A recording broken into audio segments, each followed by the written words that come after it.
এরপর প্রশ্ন হলো, কোরআনের 14টি সিজদার আয়াত আছে, অনেকে সিজদার আয়াত তেলাওয়াত করার পর তাৎক্ষণিক সিজদা করেন না, পুরো কোরআন খতম করার পর একত্রে 14টা সিজদা আদায় করাটা জায়েজ আছে কিনা? না, এরকম করাটা সঠিক কাজ নয়। কেউ যদি ভুলে যায় তাহলে সেটা তিনি পরে করতে পারেন, কিন্তু ইচ্ছাকৃতভাবে সবগুলো সিজদা জমিয়ে শেষে সিজদা দেওয়া একসাথে, এটা জায়েজ নয়। আপনি কিভাবে নিশ্চিত হলেন যে পুরো কোরআন তেলাওয়াত করার তৌফিক আপনি পাবেন? হতে পারে আপনার হায়াত শেষ হয়ে যাবে, হতে পারে আপনি এই সিজদাগুলো একসাথে দেওয়ার যে প্ল্যান করছেন তার আগে আপনি মারা যাবেন, তখন তো এটি আপনার উপর অনাদায় থেকে যাবে। এই জন্য এই জাতীয় কোনো আমল যখন কারো উপরে বর্তায়, প্রযোজ্য হয়, তখন বিলম্ব না করে সে আমলটি করে ফেলা উচিত। এরপরে আমাদের ইউটিউব চ্যানেলে আপনি লিখেছেন, আল্লাহ আকবার আইডি থেকে বিয়ের জন্য দিনদার ছেলে না পেলে কি করব? দিনদার ছেলে খোঁজার জন্য আপ্রাণ চেষ্টা আমাদের করতে হবে, এবং তার জন্য দিনদার সন্তান, দিনদার ছেলে এটা পাওয়ার জন্য দিনদার সার্কেলের সাথে যোগাযোগ করা, নিজে দিনদার হওয়া, এবং সেই সাথে আল্লাহ সুবহানাহু ওয়া তাআলার কাছে দোয়া করা, এরকম ত্রিমুখী চেষ্টা করতে হবে। একান্ত আপনার কাঙ্ক্ষিত লেভেলে দিনদার না পেলে যেই লেভেলের পাচ্ছেন, তুলনামূলক যা পাচ্ছেন, এর মধ্যে আপনার দিনের জন্য অধিকতর উপযোগী যাকে মনে হবে তাকে আপনি গ্রহণ করতে পারেন। মাধ্যমিক পর্যায়ের শিক্ষায় সরকার ঐচ্ছিক হিসাবে আরবি ভাষা যুক্ত করেছে, বিষয়টা সম্পর্কে আপনার মন্তব্য জানতে চাই। আরবি ভাষা শুধু না, আরবি ভাষার বেসিক বিষয় এবং ধর্মীয় বিষয়গুলোকে মুসলিম সন্তানদের জন্য বাধ্যতামূলক করা উচিত। কারণ একটা সমাজ মোরালিটি এবং নীতিনৈতিকের উপরে যদি উঠতে হয়, তাহলে সেক্ষেত্রে তাদের অবশ্যই এই জায়গাটাতে বিশেষভাবে মনোযোগী হতে হবে, ফোকাস করতে হবে। এমডি রফিকুল ইসলাম আপনি লিখেছেন, আমার সব সময় পেরেশানি লেগেই থাকে, কোনোভাবেই দূর করতে পারি না, এটা থেকে বেঁচে থাকার উপায় কি? পেরেশানির মধ্যে লেগে থাকা বা পড়ে থাকা, এটা অনেক সময় আমাদের মধ্যে হয়। আমাদের আল্লাহ রাব্বুল আলামিনের ভয় যেমন আমাদের মধ্যে থাকতে হবে, ঠিক তেমনিভাবে আমাদের মধ্যে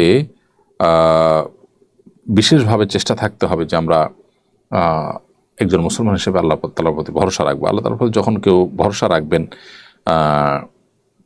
তিনি তার জন্য যথেষ্ট হয়ে যাবেন। তো যখন মানুষ আল্লাহর প্রতি ভরসা ছেড়ে দেয়, তখন তার কিন্তু ডিপ্রেশন হয়, তার মধ্যে দুশ্চিন্তা আসে, তার মধ্যে বাজে চিন্তা আসে, এবং সে কিন্তু তার ওই ইমানের জায়গাতে দুর্বল হয়ে যায়। এই জন্য আল্লাহ তাআলা বলেছেন, ওয়া লা ইয়াসমির রাহিলাল কওমুল কাফিরুন, আল্লাহর রহমত থেকে যারা অবিশ্বাসী তারা ছাড়া আর কেউ নিরাশ হতে পারে না।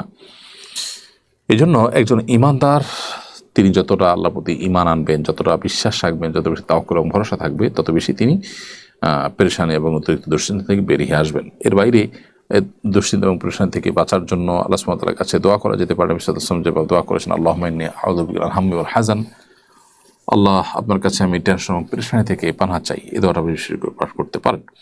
দুরূদ ইস্তিগফারের আমল মানুষের দুশ্চিন্তা দূরের জন্য সহায়ক ভূমিকা পালন করে। এরপরের প্রশ্ন হলো, সংবিধান থেকে যারা আল্লাহর উপর আস্থা ও বিশ্বাস বাদ দেওয়ার কথা বলে, তাদেরকে কি মুসলমান বলা যায়?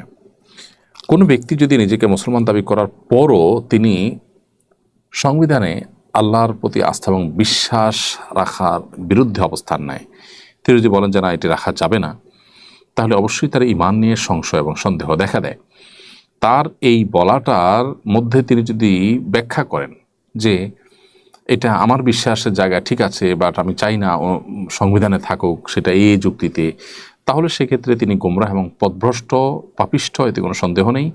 আর যদি তিনি এই আস্থা এবং বিশ্বাস নাই, বা এটা এখানে রাখা অনর্থক, অপ্রয়োজনীয় বা না রাখা উচিত, এরকম অ্যাগ্রেসিভ হন তিনি, এবং তার বিশ্বাসই যদি এরকম হয়, তাহলে তিনি কাফের এবং মোরতাদ হিসাবে বিবেচিত হবেন, ইসলাম থেকে খারিজ হয়ে যাবেন। খুবই জঘন্য একটি বিষয়। তো এই জন্য একজন মুসলমান আসলে এই জায়গাটাতে অবস্থান করতে পারেন না। এখানে অনেকে যুক্তি দেন যে আল্লাহর উপরে আস্থা এবং বিশ্বাস এটা কেন সংবিধানে থাকবে, কারণ অন্য ধর্মাবলম্বী যারা আছে তারাও তো সংবিধান পড়বে, তাহলে তারা কি এটা আল্লাহর উপর আস্থা বিশ্বাস এই লেখাটা পড়ে তারপর পড়বে?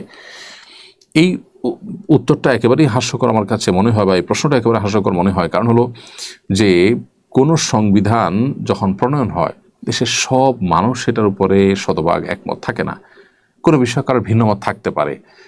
অতএব ভিন্নমত আছে দেখে তার মতের পরিপন্থী কোনো কিছু থাকলে তিনি সে সংবিধান পড়তে পারবেন না, তা তো না। তাহলে একজন অন্য ধর্মাবলম্বী এই জায়গাটা সে তার ভিন্নমত আছে, এই জায়গাটা তিনি পড়লেন না, তাতে সমস্যাটা কোথায়? বা এই জায়গায় অ্যাভয়েড করলেন তিনি, সমস্যাটা কোন জায়গায়?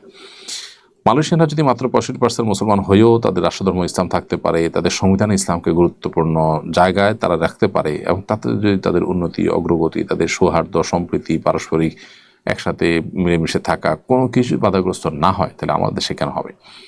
তো এই বিষয়গুলোতে আসলে ইচ্ছাকৃতভাবে ইসলাম এবং মুসলিমদেরকে কোণঠাসা করে রাখার যে পশ্চিমা আপনার প্রচেষ্টা আছে, যে গোটা পৃথিবীতে আজ মুসলমানদের প্রতি জুলুম এবং নির্যাতন চলছে, মুসলমানদেরকে কোণঠাসা করে রাখা হচ্ছে, ইসলামোফোব হচ্ছে দিন দিন উন্নত দেশগুলো, এটা তারই অনুসরণ মাত্র। পশ্চিমাদের গোলামরা সাধারণত তাদের এই অন্ধ অনুসরণ করতে পারে।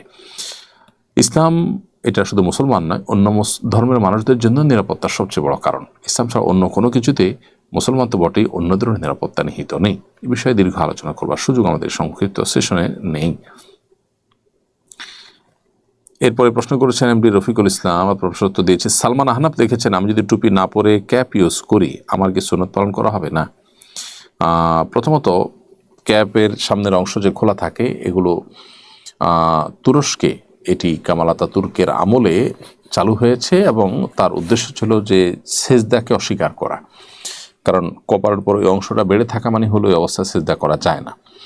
তো সেজন্য এটি সেখানে শুরু হয়েছে বলে সেখানকার পণ্ডিত, বিভিন্ন ব্যক্তিবর্গের বিভিন্ন সেশনে, তাদের বিভিন্ন ওয়ার্কশপে আমি তাদের কাছ থেকে শুনেছি। অবশ্য এটি বই পুস্তকের কোনো ভাষায় আলাদা করে দেখিনি, আরবিতে এটাকে কুব্বা বলা হয়।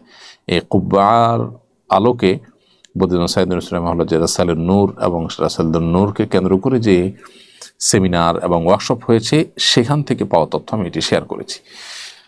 তো যাই হোক, নবী করিম সাল্লাল্লাহু আলাইহি সাল্লামের পোশাক হিসাবে যে অভ্যাসগত বা সুন্নতে আদাহ রয়েছে, এই ক্যাপটা তার আওতায় পড়ে না। এটা সম্পূর্ণ ভিন্ন জিনিস, ভিন্ন সমাজ থেকে এসেছে, ভিন্ন উদ্দেশ্যে এটি এসেছে। শীতকালে সাধারণত মোজা পরা হয়। মোজার উপর মাসাজ করার পদ্ধতি কি ধরনের মোজার উপরে মাসাজ করা যাবে? শীতকালে যদি আপনি মোজা পরেন তার উপরে মাসাজ করতে পারেন, শর্ত হলো মোজাটা চামড়ার হবে, অথবা কাপড়ের মোজা হলে সেটার নিচের অংশ চামড়ার হবে, উপরের অংশ কাপড় হবে, এবং এত মোটা হবে যে উপর দিয়ে পানি দিলে ভিতরে যাবে না। অন্তত এইটুকু মোটা হবে, এটুকু মজবুত হবে। এটা ওলামায়ে আহনাফের মত। হাম্বলি মাযহাবের ওলামায়ে কেরাম, সৌদি আরবের বর্তমান ওলামায়ে কেরাম, তারা অবশ্য মোজা একেবারে ছেঁড়া বা একেবারে অতি পাতলা, যে ভেজানো হাত দিলেই ভেতরে চলে যাবে ভেজা বা আঁচ করা যাবে অথবা দেখা যায়, এরকম না হলে কাপড়ের মোজার উপরে তারা মাসাজ করার কথা বলেন। সৌদি আরবের বর্তমান ওলামায়ে কেরাম যারা আছেন হাম্বলি মাযহাবের অনুসারী, তারা বলেন। তো নিরাপদ হলে এক্ষেত্রে চামড়া মোজার উপরে ভরসা করা, চামড়া মোজা পরিধান করা। আল হাসান জয়, আপনি আমাদের ইউটিউব চ্যানেলে প্রশ্ন করেছেন, পড়াশোনায় মনোযোগী হবার জন্য বিশেষ কোনো আমল আছে কিনা? পড়াশোনায় মনোযোগী হওয়ার জন্য রাতে তাড়াতাড়ি ঘুমিয়ে ভোরে উঠে মনোযোগ দিয়ে পড়া, সোশ্যাল মিডিয়া ইত্যাদির যে আসক্তি আছে সেগুলো থেকে দূরে থাকা, অপ্রয়োজনীয় আড্ডা ইত্যাদি থেকে দূরে থাকা গুরুত্বপূর্ণ, অপ্রয়োজনীয় নিউজ ইত্যাদি থেকে দূরে থাকা গুরুত্বপূর্ণ। কারণ এগুলো বেশিরভাগ ক্ষেত্রে আমাদের চিন্তা শক্তিকে বিভিন্ন ভাগে ভাগ করে ফেলে, ফলে পড়াশোনা মনোযোগী হতে আমাদের কষ্ট হয়।